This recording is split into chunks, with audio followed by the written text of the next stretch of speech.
When I was 9 years old, I went off to summer camp for the first time, and my mother packed me a suitcase full of books, which to me seemed like a perfectly natural thing to do, because in my family, reading was the primary group activity. And this might sound antisocial to you, but for us, it was really just a different way of being social. You had the animal warmth of your family sitting right next to you, but you were also free to go roaming around the adventure land inside your own mind. And I had this idea that camp was going to be just like this, but better. I had a vision of 10 girls sitting in a cabin, cozily reading books in their matching nightgowns. Camp was more like a keg party without any alcohol. And on the very first day, our counselor gathered us all together, and she taught us a cheer that she said we would be doing every day for the rest of the summer to instill camp spirit. And it went like this. R-O-W-D-I-E, that's the way we spell rowdy, rowdy, rowdy. Let's get rowdy.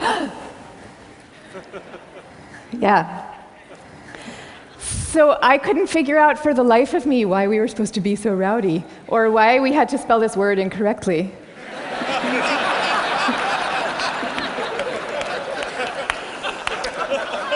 But I recited the cheer. I recited the cheer along with everybody else. I did my best.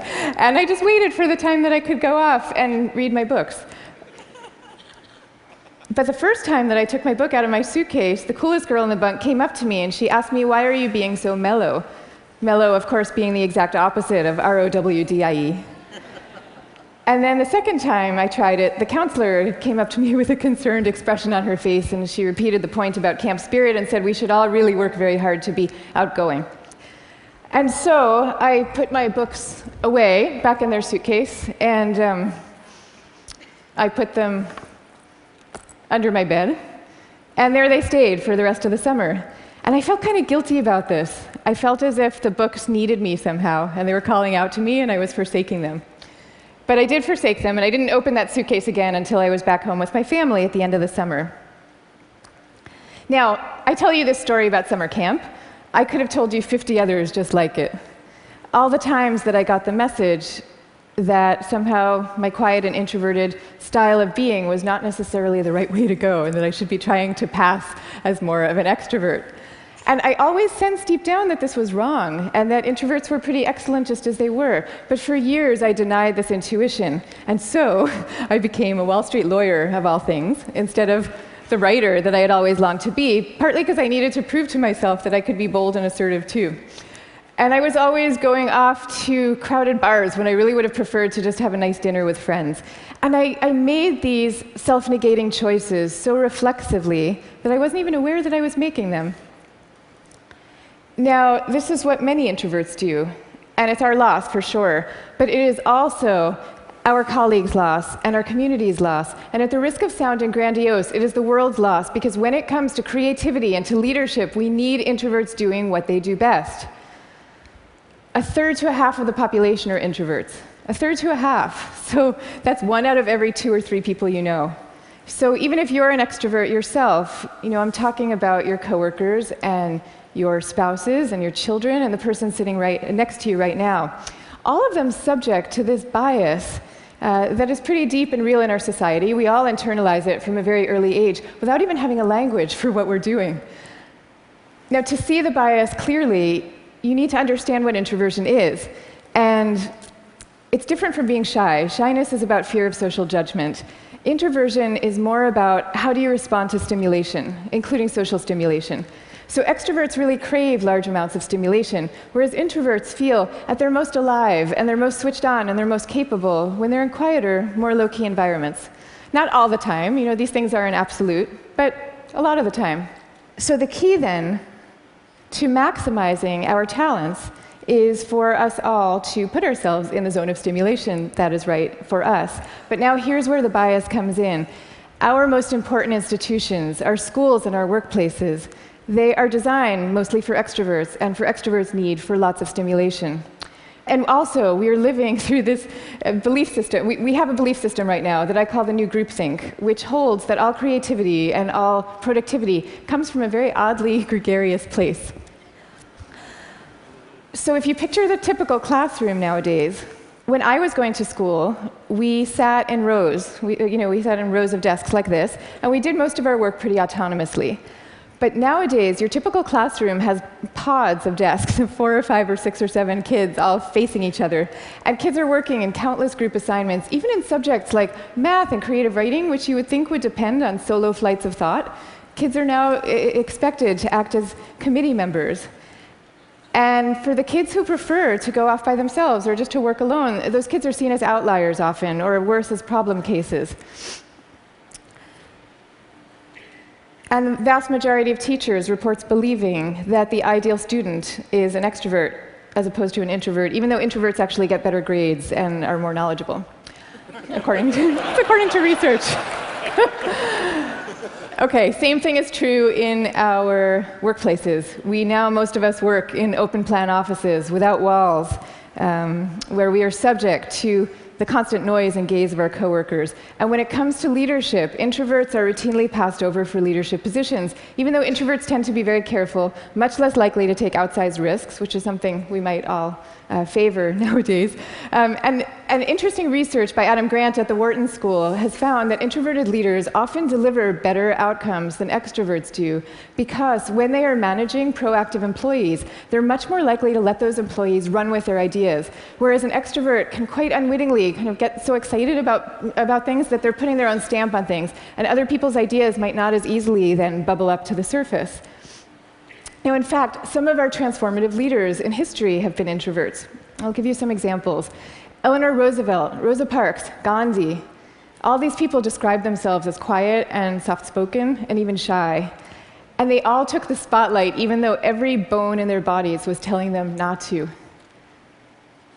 And this turns out to have a special power all its own, because people could feel that these leaders were at the helm, not because they enjoyed directing others, and not out of the pleasure of being looked at. They were there because they had no choice, because they were driven to do what they thought was right.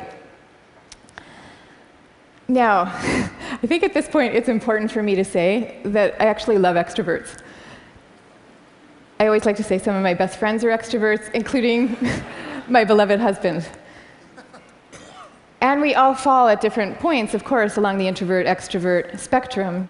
Even Carl Jung, the psychologist who first popularized these terms, said that there's no such thing as a pure introvert or a pure extrovert. He said that such a man would be in a lunatic asylum if he existed at all. And some people fall smack in the middle of the introvert-extrovert spectrum, and we call these people ambiverts. And I often think that they have the best of all worlds. But many of us do recognize ourselves as one type or the other. And what I'm saying is that culturally, we need a much better balance. We need more of a yin and yang between these two types. This is especially important when it comes to creativity and to productivity, because when psychologists look at the lives of the most creative people, what they find are people who are very good at exchanging ideas and advancing ideas, but who also have a serious streak of introversion in them. And this is because solitude is a crucial ingredient often to creativity. So Darwin, he took long walks alone in the woods and emphatically turned down dinner party invitations. Theodore Geisel, better known as Dr. Seuss, he dreamed up many of his amazing creations in a lonely bell tower office that he had in the back of his house in La Jolla, California. And he was actually afraid to meet the young children who read his books for fear that they were expecting him to be this kind of jolly Santa Claus-like figure and would be disappointed with his more reserved persona. Steve Wozniak invented the first Apple computer sitting alone in his cubicle in Hewlett-Packard, where he was working at the time. And he says that he never would have become such an expert in the first place had he not been too introverted to leave the house when he was growing up. Now, of course, this does not mean that we should all stop collaborating. And case in point is Steve Wozniak famously coming together with Steve Jobs to start Apple Computer. But it does mean that solitude matters, and that for some people, it is the air that they breathe. And in fact, we have known for centuries about the transcendent power of solitude. It's only recently that we've strangely begun to forget it.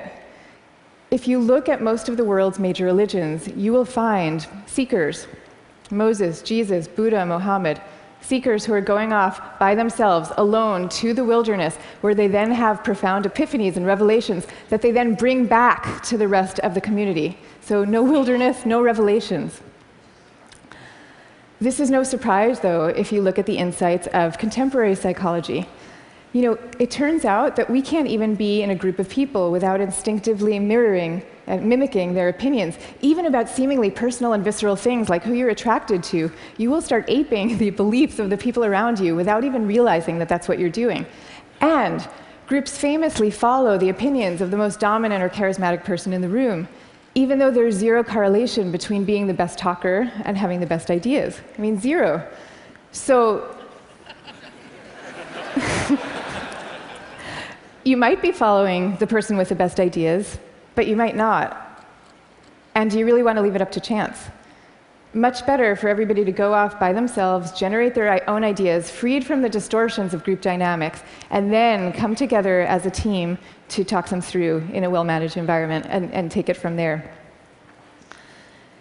Now, if all this is true, then why are we getting it so wrong? Why are we setting up our schools this way and our workplaces? And why are we making introverts feel so guilty about wanting to just go off by themselves some of the time? One answer lies deep in our cultural history. Western societies, and in particular the US, have always favored the man of action over the man of contemplation. But in America's early days, we lived in what historians call a culture of character, where we still, at that point, valued people for their inner selves and their moral rectitude. And if you look at the self-help books from this era, they all had titles with things like character, the grandest thing in the world. And they featured role models like Abraham Lincoln, who was praised for being modest and unassuming. Ralph Waldo Emerson called him a man who does not offend by superiority. But then we hit the 20th century, and we entered a new culture that historians call the culture of personality. You know, what happened is we had evolved from an agricultural economy to a world of big business. And so suddenly people are moving from small towns to the cities. And instead of working alongside people they've known all their lives, now they are having to prove themselves in a crowd of strangers. So quite understandably, qualities like magnetism and charisma suddenly come to seem really important. And sure enough, the self-help books change to meet these new needs. And they start to have names like How to Win Friends and Influence People. And they feature as their role models really great salesmen.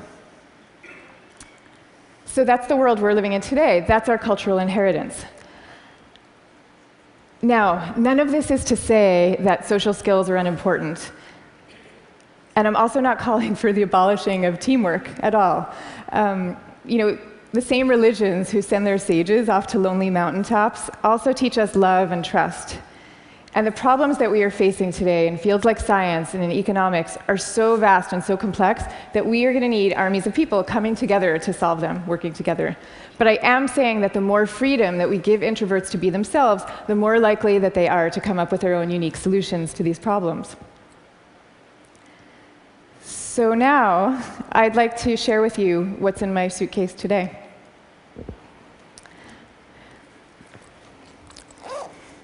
Guess what? Books.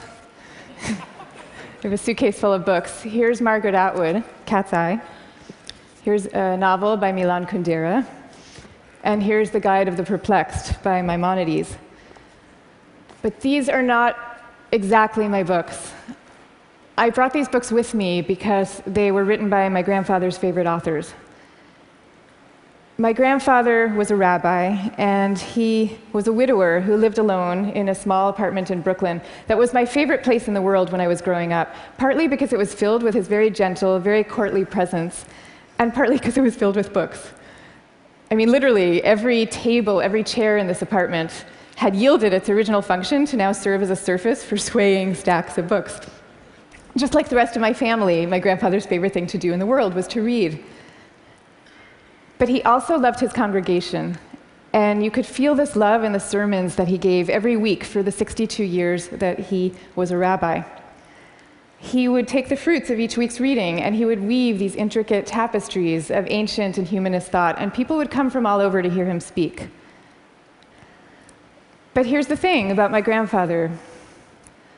Underneath this ceremonial role, he was really modest and really introverted, so much so that when he delivered these sermons, he had trouble making eye contact with the very same congregation that he had been speaking to for 62 years. And even away from the podium, when you called him to say hello, He would often end the conversation prematurely for fear that he was taking up too much of your time. But when he died at the age of 94, the police had to close down the streets of his neighborhood to accommodate the crowd of people who came out to mourn him. And so these days, I try to learn from my grandfather's example in my own way. So I just published a book about introversion, and it took me about 7 years to write. And for me, that 7 years was like total bliss, because I was reading, I was writing, I was thinking, I was researching. It was my version of my grandfather's hours a day alone in his library. But now, all of a sudden, my job is very different. And my job is to be out here talking about it, talking about introversion.